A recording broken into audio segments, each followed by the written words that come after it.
Chers auditeurs, vous êtes à l'écoute des messages de la bonne nouvelle de Jésus transmis à travers les prédications de l'Église adventiste du 7e jour, Église africaine francophone de Bruxelles.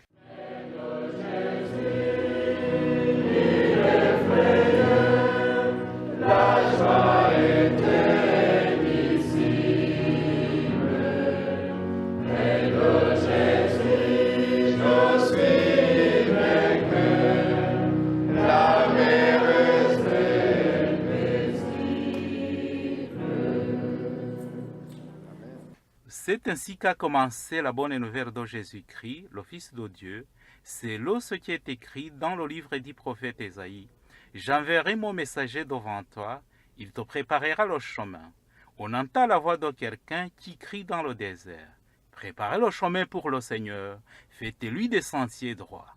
Marc chapitre 1, verset 1 à 3. Itangiro ry'ubutumwa bwiza bwa Yesu Kristo, umwana w'Imana. Nk'uko byanditswe n'umuhanuzi Yesaya, ngo nuko ndenda gutuma integuza yanjye mbere yawe, izatunganya inzira yawe. Ijwi ry'urangurira mu butayu, ati nimutunganye inzira z'Uwiteka, mugorore inzira ze. Mariko igice cya mbere, umurongo wa mbere kugeza ku wa 3.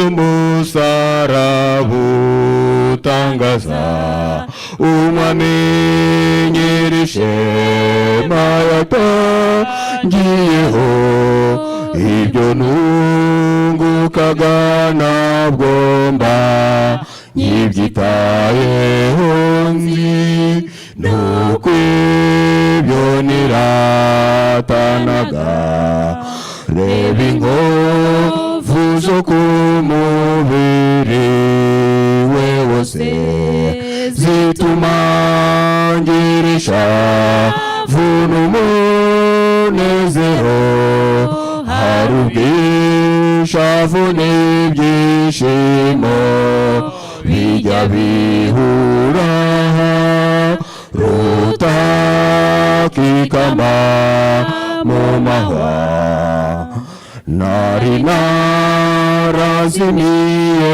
meze nk'impabe ariko narokotse kubw'ibyago bye ntunzibukire nagira iki ndi niratana keretse umusaraba wawe naho ibyaremwe byose byaba ari ibyanjye ntacyo nabonana kugereranyaho urukundo n'ibyinshi byaturutse mu ijuru bituma ndeka ibyanjye byose. Je le sais dans une tierce personne. Wareba ugasanga mu buryo bumwe ari ukuri. Et quand on regarde de loin ou de près, et c'est une vérité.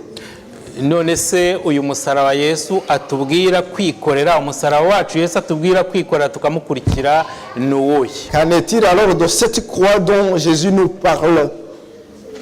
Ni uwo nguwo dukurikije uko abantu babisobanura mu buryo busanzwe. Et tant c'est là que la compréhension humaine est explicite. Nibyo koko Yesu arashaka kutubwira ibibazo bikomeye tuzahura nabyo cyangwa se ubuzima buruhije tugomba kunyuramo mu kumukurikira. Il est vrai, Jésus veut nous mettre en garde concernant des soucis de ce monde que nous allons traverser une fois que nous voudrions le suivre. Ariko ntabwo ari ibibazo bibonetse byose. Mais ce ne sont pas des soucis ordinaires. Ndetse nuko bibonetse kose. Et qui viennent ou qui viendront n'importe comment. kuko mu buzima busanzwe twese duhura n'ibibazo. Parce que dans la vie courante, chacun a des soucis, tugahura n'ingorane, des problèmes. hari abashaka gukurikira Yesu ndetse n'abatamwitayeho. Alors ceux qui veulent suivre Jésus et même ceux qui n'y donnent pas d'importance. Aha turibukiranya yuko umuntu ashobora guhura n'ibibazo bitewe n'uburyo yitwaye cyangwa se yitwara mu buzima. Souvenons-nous qu'on peut affronter des problèmes et des soucis venant de notre comportement. Yiba umuntu yitwara mu buryo butubaha Imana, si on se comporte d'une façon indigne envers l'Éternel, twafata urugero umuntu yagiye kwiba bamuciye akaboko bagakuyeho. À titre d'exemple, un voleur qui va s'aventurer à voler, qu'on lui coupe le bras, agakomeza muri ibyo byaha bye muri uko kwiba kwe ntiyegurira Imana, et cela ne lui enseigne pas, il continue dans cette même lancée, azakomeza beho ako kaboko atagafite, ils vivront avec un bras qui lui manque, yihangane, il va persévérer kugeza igihe azapfira, jusqu'à ce qu'il mourra. nta wundi ushobora kumuha akaboko. Personne d'autre ne va lui restituer le bras perdu. Umuntu agiye gusambana, Quelqu'un qui va faire la débauche, arwaye sida, il attrape le sida, arayibana kugeza igihe azapfira. il va survivre avec jusqu'à sa mort. Niba atihanye azakomeza abe muri ubwo buryo kugeza igihe azapfira, mbese nta wundi uzabimutwaza, nta wundi uzamwakira. S'il ne se répand pas, il va continuer à souffrir dans cette vie jusqu'à ce qu'il mourra. Personne d'autre ne va l'aider à supporter ce fardeau. Umuntu ashobora kwica, Quelqu'un peut tuer akabona ingaruka zo kwica, et il affronte les conséquences de l'acte posé. bakamufunga cyangwa se bakamucira urubanza rwo gupfa. Il peut être condamné à la prison ou à la mort. Nta wundi ushobora kubimutwaza, Personne ne va être à sa place. nta niwe ukomeza kubana nabyo kugeza igihe nyine umunsi we uzageraho wo kuva mu buzima. Jusqu'à ce que ce jour viendra de mourir. N'ibindi Et ainsi de suite. bishobora kuba ingaruka z'uko umuntu yitwaye mu buzima. Et cela peut être les conséquences justes de la façon dont on a choisi de se comporter dans la vie. None saha twavuga ko aba bantu tumaze kuvuga bikoreye umusaraba wabo kandi ko bakurikiye Yesu. Est-ce que de ces exemples donnés, on peut dire que ces gens portent leur croix et qu'ils suivent Jésus? Kuko twibukiranye ko mu buzima busanzwe Souvenez-nous que dans la vie courante, uhura n'umuntu mukavugana ibibazo akavuga ati yewe atihangane uwo ni umusaraba wawe. il nous arrive de nous raconter mutuellement nos soucis et que tel te dit essaye de patienter, tel est ta croix. Ugomba kubana nawo nta kundi ni umusaraba wawe ni ukuwemera. Tu dois l'accepter tel que c'est. Aha rero niyo mpamvu umusaraba Yesu atubwira ntabwo ari uriya uva ku byago twatewe n'imyitwarire yacu. Donc ici la croix dont Jésus nous parle, c'est pas la croix venant des conséquences de nos actes posés. Kuko we arabwira abiyemeje kumukurikira. Ça il s'adresse à ceux qui ont décidé, qui ont pris la décision de le suivre. Kandi akababwira ko ariho bagomba kunyura banze bakunze. Et il leur dit en vérité que c'est par ce chemin qu'ils doivent passer nécessairement. Noneho ku bantu bakurikira Yesu, et pour ceux qui suivent Jésus, bagahura n'ibyago et qui croisent sur leur chemin des soucis, des problèmes, niyo byaba ari ibyago bihura n'abandi ariko bidakomotse ku ngaruka z'ibyaha bakoze, même si ce sont des soucis de tout le monde, mais ne venant pas de ce qu'ils ont fait, nk'uko tumaze kubibona hejuru, comme on vient de le voir dans différents exemples. Umuntu akarwara cyangwa se akarwaza akageza kure, Quelqu'un qui tombe malade ou qui est des proches malades jusque vraiment à l'infini, agapfusha agasigara wenyine, et qui les perd même, il reste seul.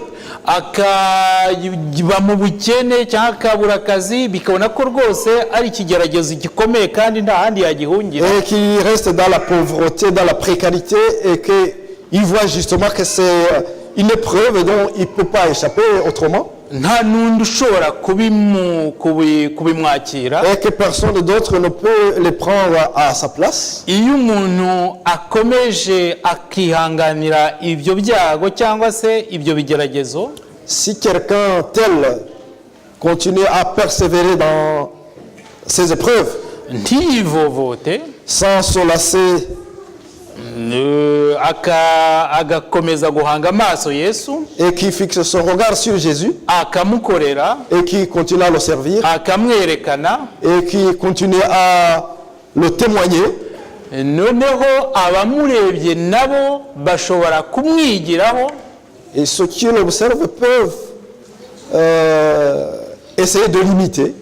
noneho bakibaza aho izo mbaraga n'iyo myitwarire bikura. Ils vont se poser des questions sur le pourquoi, sur d'où vient cette force qui le permet de résister dans ces épreuves. none iyo bamenye cyangwa se iyo bamaze kubona yuko abikura mu mbaraga z'Imana cyangwa se mu gukurikira Yesu cyangwa mu gukunda Yesu, Quand ils se rendent compte que cela vient de la force qui tirait du respect envers l'Éternel à Jésus, iyo ari abantu bashaka kwiga, s'il s'agit vraiment des gens qui ont la volonté d'apprendre, bamenya Imana, ils se convertissent et ils suivent l'Éternel. bakamenya imbaraga zayo, Ils sont conscients, ils deviennent conscients de sa puissance. bityo bakabona itandukanirizo z'umuntu w'Imana, itandukaniro ry'umuntu w'Imana n'umuntu utari Imana mu buryo yitwara muri ibyo bibazo. Et comme ça, ils parviennent à comprendre la différence entre celui qui croit et celui qui ne croit pas, la façon dont il se comporte durant ces épreuves. Bikaba bishobora nabo kubatera kwihana, noneho bagakira agakiza, bikazabaviramo ubugingo buhoraho. Et cela les pousserait à se repentir et à suivre Jésus avec de bonnes conséquences de la vie éternelle. Aha rero akaba ari mu buryo bumwe Yesu atubwira bwo kwikorera umusaraba wacu tukamukurikira. Cela est l'une des façons dont Jésus nous parle de porter nos propres croix pour le suivre. Gukurikira Yesu rero Suivre Jésus, bikaba bisaba gukora iyo bwabaga, cela demande de l'effort. ukababara, bisaba Tu kubabara, peux souffrir, bigasaba cyangwa se kubabazwa, tu peux même être persécuté. bigasaba none kwigomwa ndetse no kwitanga, byaba ngombwa tukaba twahasiga ubuzima bwacu, ariko duhowe gukunda gukurikira Yesu. On peut s'abstenir à certaines faveurs, même respecter et accepter d'être persécuté au détriment de suivre Jésus. Aha bikatugeza ku bundi busobanuro bwo kwikorera umusaraba wacu tugakurikira Yesu. Cela nous pousse beaucoup plus loin de porter nos croix pour suivre Jésus.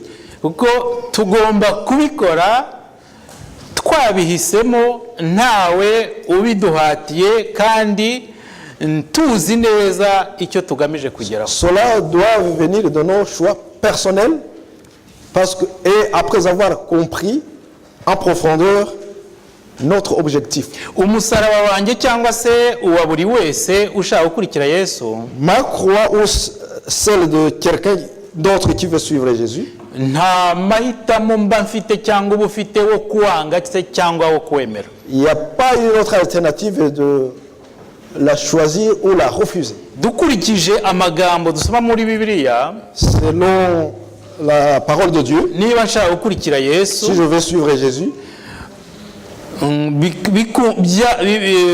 byanze bikunze ngomba kwikorera umusaraba wanjye nkamukurikira. à tout prix, je dois porter ma croix et le suivre. Dusubire muri ariya masomo, Si on revient un peu sur nos versets, ntabwo Yesu yavuze ngo ushaka kunkurikira ashobora kwikorera umusaraba akankurikira. Jésus n'a pas dit que celui qui veut le suivre ashobora kwikorera umusaraba akankurikira. peut porter sa croix et me suivre. ndagira ngo twumve ayo magambo yakoresheje hano. Essayons de comprendre les nuances. Yesu yaravuze ngo ushaka kunkurikira, Jésus a dit, celui qui veut me suivre, yikorere umusaraba we qu'il porte sa croix ankurikire. et qu'il me suive. Ntabwo yavuze ngo Il n'a pas dit, ushaka kunkurikira celui qui veut me suivre ashobora peut kwikorera umusaraba we porter sa croix akankurikira. et me suivre. Hano ni ukuvuga ko Yesu ntabwo yigeze aduha amahitamo. Jésus, donc dans cette nuance, Jésus ne nous a jamais donné deux alternatives. Yakoresheje uburyo bw'integeko. Donc il a utilisé Imperatif.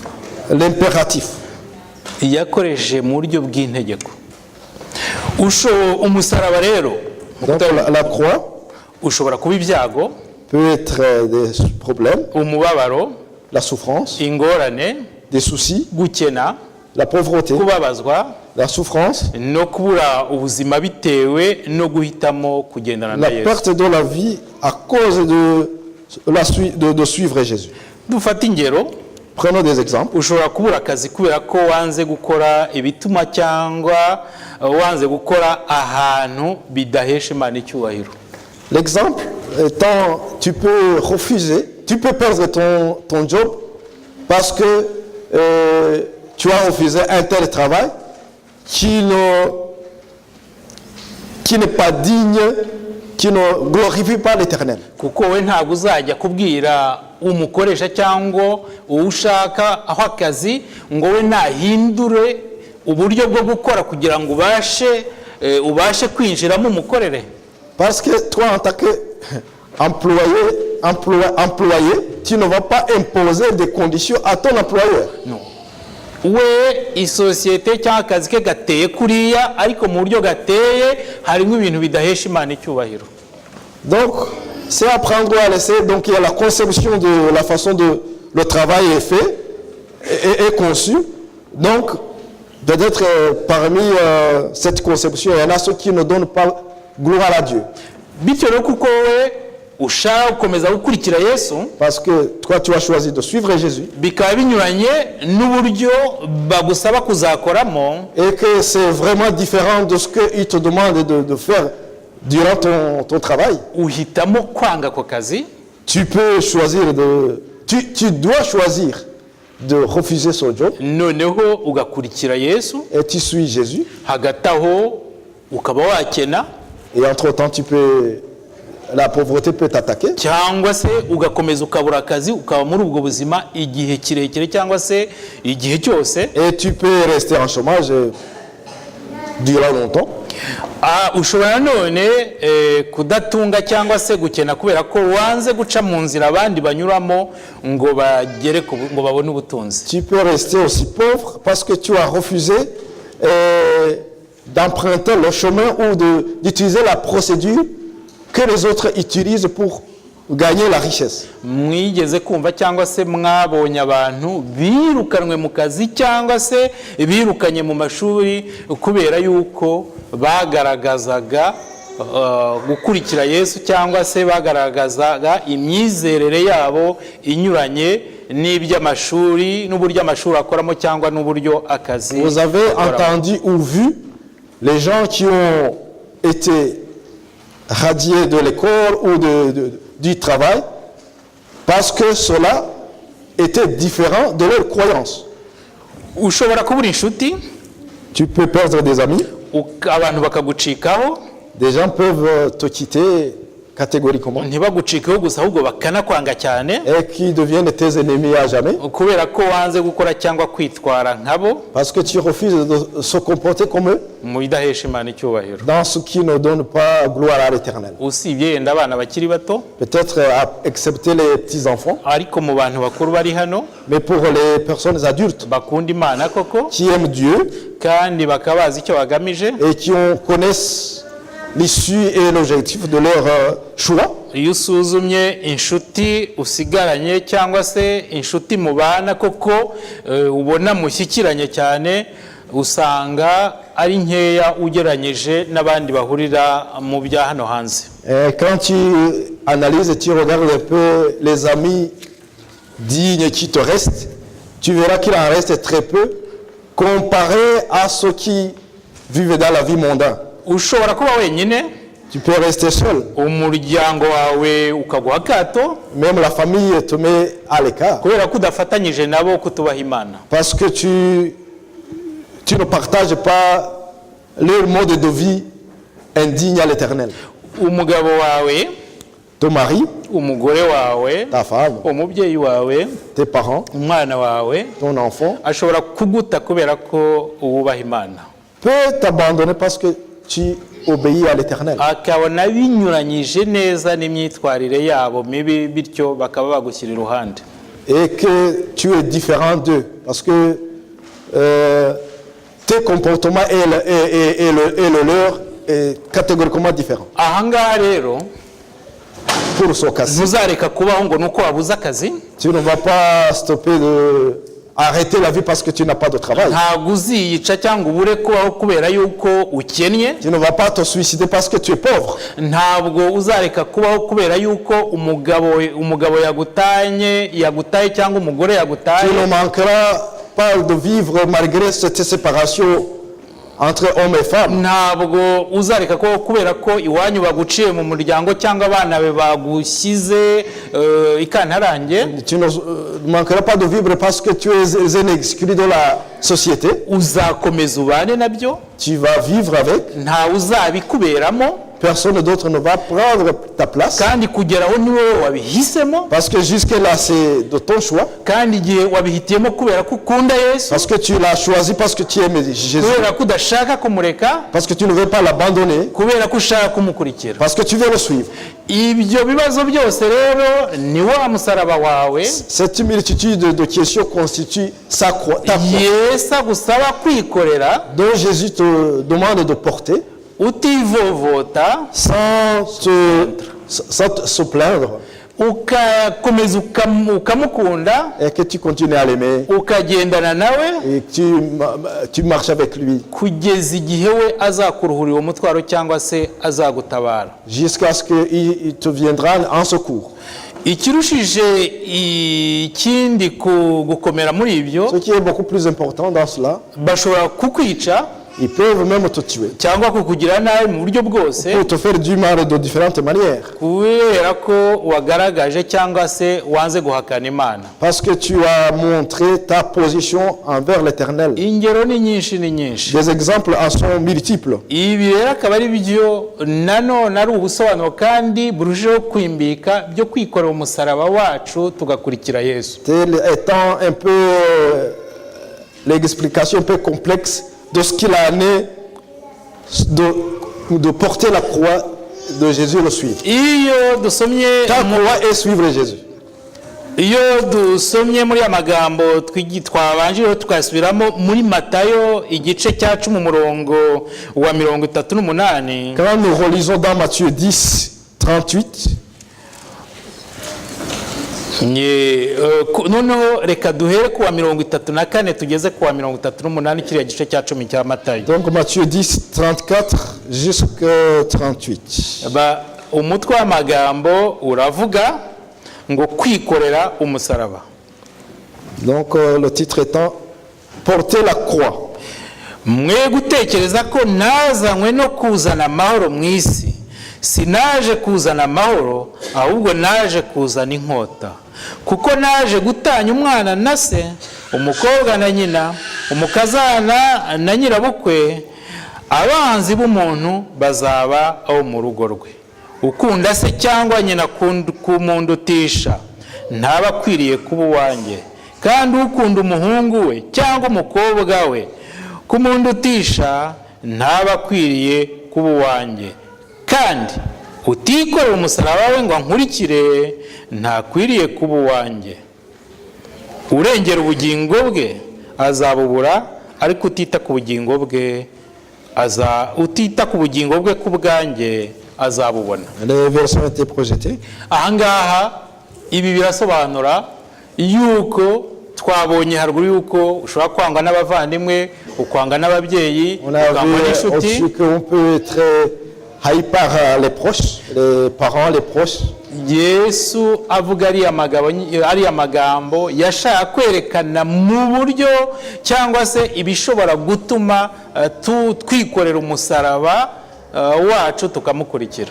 Donc Jésus voulait nous interpeller et nous expliciter du pourquoi on doit tout abandonner et porter nos croix et le suivre. Ibi byose rero tugomba kubyemera, Cela, on doit tout accepter tukabyihanganira et supporter, persévérer. kandi tukabinyuramo twishimye, Et cela, on doit les traverser dans la joie, duhimbaza Imana, avec louange à l'Éternel. tugakurikira Yesu. Et nous suivons Jésus. Kwikorera umusaraba kandi si ibibazo dushobora guhura nabyo gusa, Porter la croix, ce n'est pas seulement des problèmes qu'on peut croiser sur le chemin. nanone bisobanura kwigomwa igihe cyacu, Cela nous demande aussi de nous abstenir sur notre temps, tukigomwa ibidufitiye akamaro, s'abstenir de ce qui nous est utile tukagera ku bandi, et donc essayer de rencontrer les autres, tukabitangira, qu'on se donne pour eux, tubitangira kandi tubagirira neza, tubereka imico ya Yesu kugira ngo nabo bamumenye. en essayant de les inculquer de beaux caractères de Jésus et leur faire du bien. Aha ushobora kuvuga ati byose nabyo ni ukwikorera umusaraba wanjye. Cela, on peut se poser la question, et cela constitue aussi de porter la croix de ma croix. Biterwa n'uko ubikoze n'icyo uri kubikoraho. Cela dépend de comment tu le fais et le pourquoi tu le fais. Iyo witangira abandi ko kubivanye ku mutima Quand tu te donnes pour les autres venant du cœur, kandi ukabisi udashaka kugira ngo yenda bakuvuge cyangwa nta inyungu yawe bwite ushaka, sans intérêt mondain, bigufata igihe, cela te prend du temps, birakuvuna, ça devient lourd pour toi, ariko nanone bikakunezeza kubera ko biba bikurimo uba uri kubikora nk'uri kubikorera Yesu. et cela te rend joyeux parce que ça vient du cœur et tu le fais en faveur de Jésus. Urundi rugero ntasimbuka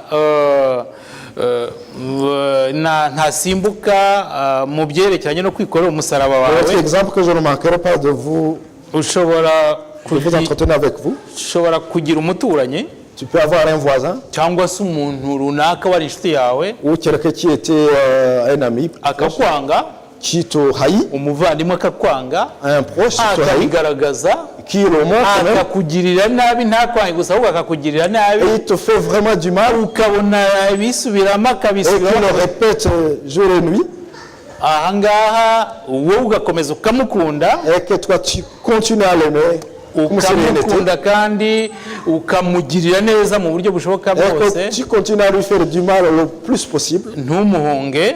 sans le fuir.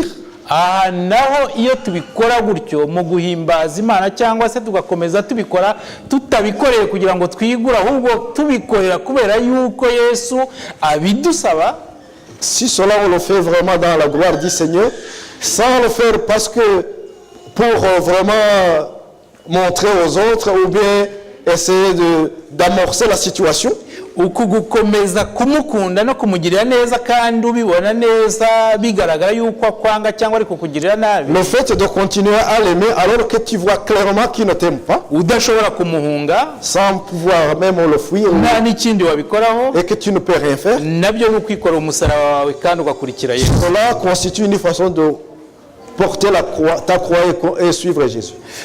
Nanone kwikorera umusaraba, Encore une fois, porter la croix, ni uguhaguruka tugahamya Yesu hose aho tugiye, c'est se mettre à témoigner Jésus n'importe où, naho turi, n'importe où nous sommes, mu magambo no mu bikorwa, à travers nos paroles et nos actes. tukwemera ko abandi baduseka Les autres, on peut accepter même les moqueries de la part des autres, cyangwa bakatwamagana, et qui peuvent même nous nuire, nous fuir même. tugomba kubyihanganira, On doit supporter cela. ndetse byaba na ngombwa tukemera kubizira. Et si cela devient nécessaire, on peut même être persécuté, umusaraba wacu rero muri ubwo buryo la croix dans ce genre de situation, ni ukuwikorera buri munsi, c'est de la porter tous les jours et en tout temps, tubyishimiye en étant dans l'allégresse, kandi twabihisemo,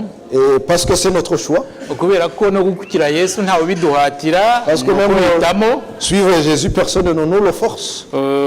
Kandi niyo mpamvu no kwikorera umusaraba nitwe tubitamo kandi nitwe tubyikora, niyo mpamvu tugomba kubikora twishimye kandi tukabyihanganira. Il en est de même parce que porter cette croix, c'est de notre choix, on doit le faire joyeusement et sans se lasser. Ntawe tugomba gusinganya umusaraba wacu.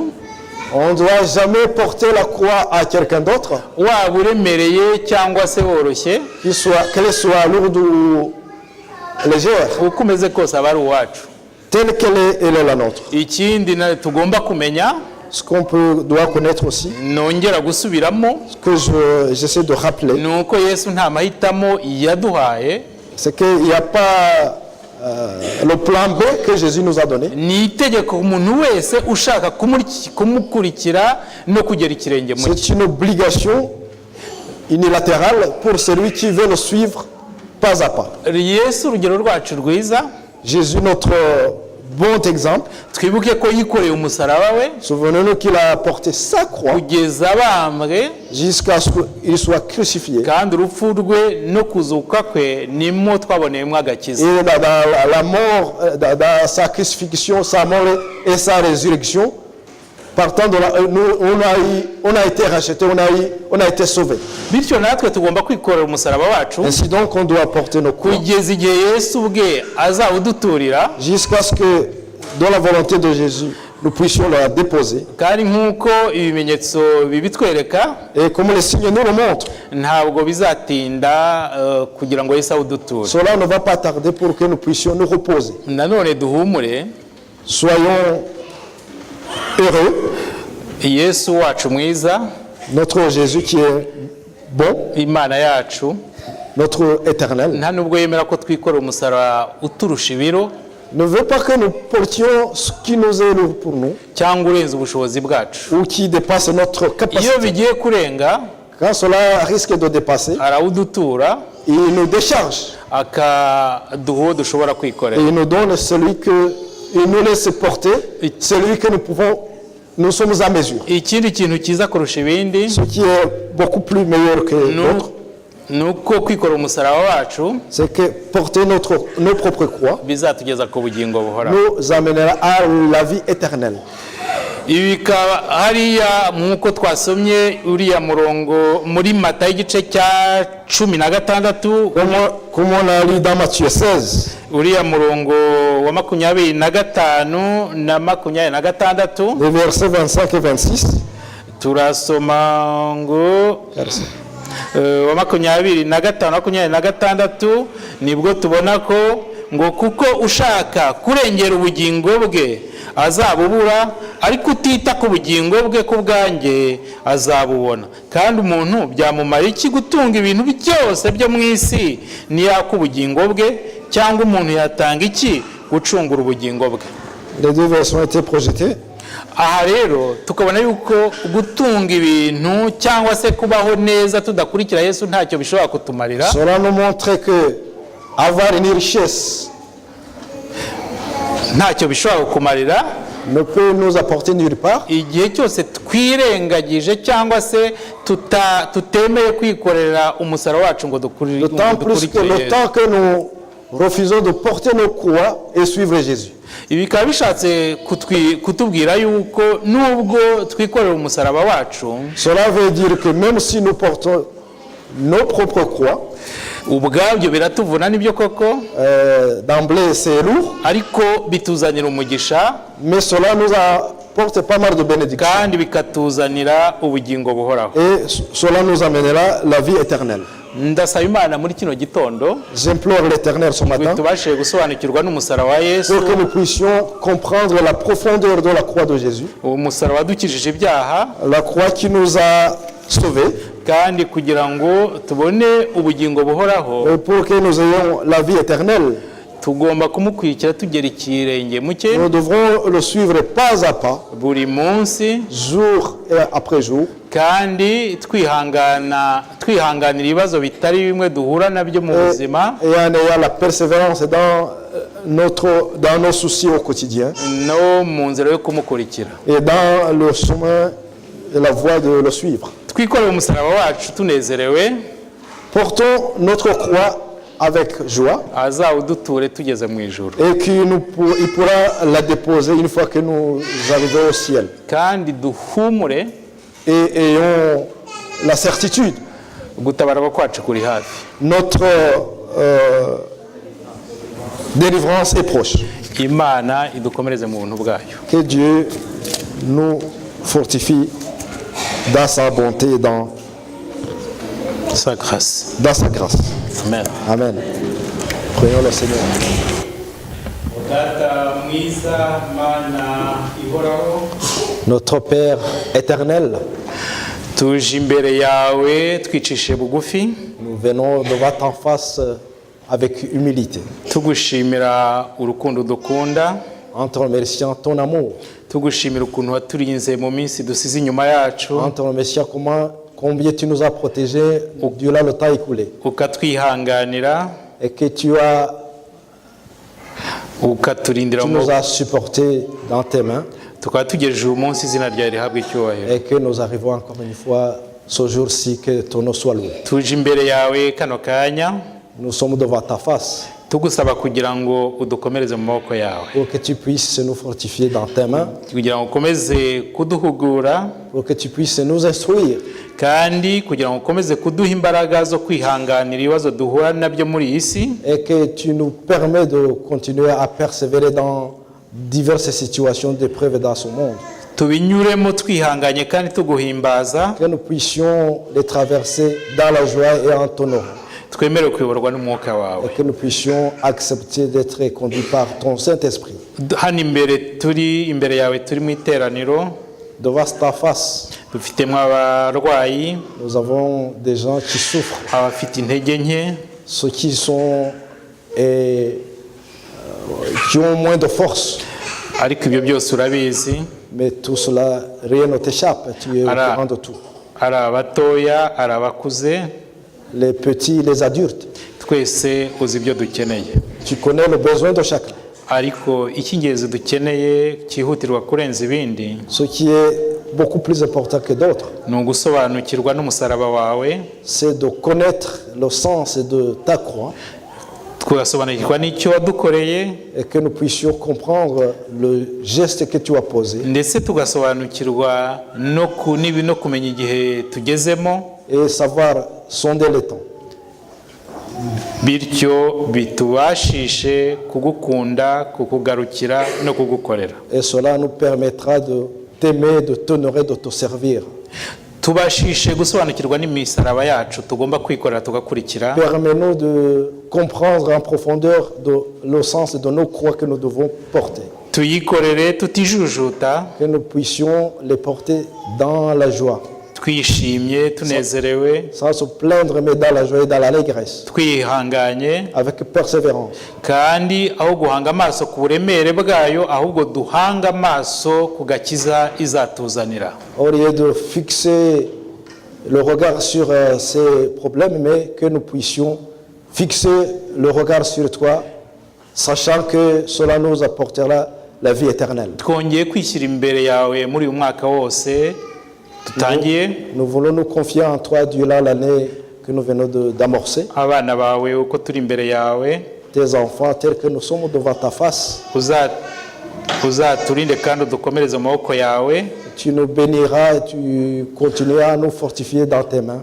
uzaturindire mu buntu bwawe, que tu continueras à nous garder, kandi Nyagasani kugira ngo uramutse ugarutse vuba cyangwa se tuvuye muri uwo mubiri tuzasinzire muri wowe. et que si, cher tendre Père, que si tu viens tant que nous vivions ou que nous mourions, que nous puissions peut-être dormir dans ta bonté, Uduha amahoro yawe n'umugisha wawe, que tu nous donnes la paix et ta joie et des bénédictions insondables. uhire iri torero ryawe, Que ton église, que ton église soit bénie.